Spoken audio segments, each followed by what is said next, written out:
Hello everyone, welcome back. Today I want to talk about this beauty here. This is the Marble Queen Pothos, and there's a lot of different varieties of Pothos. You can see one of my other videos on that. But this is one that is just they're all beautiful. I love Pothos. I've really been getting into them recently just because I feel like not only are they stunning, but they are also so easy to care for. A couple of things about these. I just want to talk about this plant and give you some just general information that might be helpful to the growth of your plant and just kind of knowing what to expect. So these plants are obviously, well, I'll start with Pothos and Philodendron. A lot of people get this confused. They think that a lot of people think this is a Philodendron, and it is not. It is a Pothos. And the Pothos, they tend to have a little bit more variegation in the leaves. You can see that variegation there. And another major difference is that the pothos tend to have thicker stems, whereas the philodendron are thinner stems. And you can see here. Philodendron.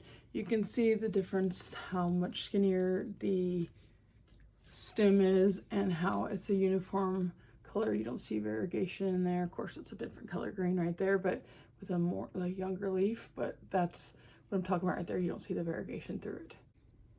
So one of the things about the variegation, so I recently took this out. It was in our office, kind of in a room where it didn't get a whole lot of light in the wintertime.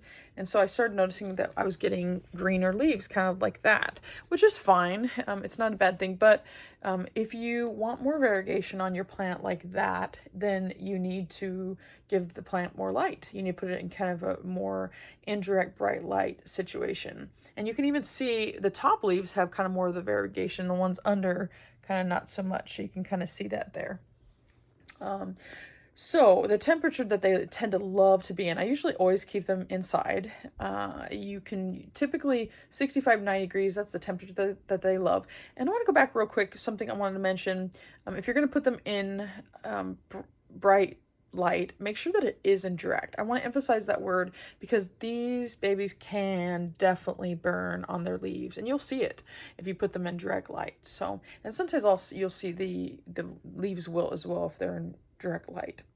One of the biggest problems that people have sometimes with this plant is that they overwater. It's almost better to keep these plants on the drier side, and they'll tell you if they're thirsty, they'll tell you. So you may just want to kind of, you'll kind of trial and error. It depends on what kind of climate you're in, what your house is like, what kind of soil. If for some reason the soil is not draining well, that's a bad thing for the pothos, and you can just add some sand to and mix it up, and that can kind of help. So definitely to keep it a little drier, and then not overwater, because that can be a big problem. As far as fertilizers, liquid fertilizers are going to be a little bit better than the solid ones. And as usual with most plants, you want to dilute it to half strength, and even maybe a little bit less than that, and do it about once a month. And typically with most plants, you're only going to be fertilizing during the growing seasons, which is spring to fall. And liquid seaweed solution once a month is going to really help to boost the foliage. That can be very helpful. I have not used that yet on this plant here, but I have seen dramatic results from using liquid seaweed to boost the foliage. One last thing I want to mention is the shape of the leaves. If you have a smaller plant or a newer plant, a lot of times the leaves are going to be more heart-shaped, and then as it gets older and more mature, it's going to be more pinnated, or kind of almost like you can see here, like that. Yeah, so, well, that's it for this video. I just want to do a little informational video on the Marble Queen Pothos. Make sure to subscribe for more informational plant tips and all kinds of stuff like that.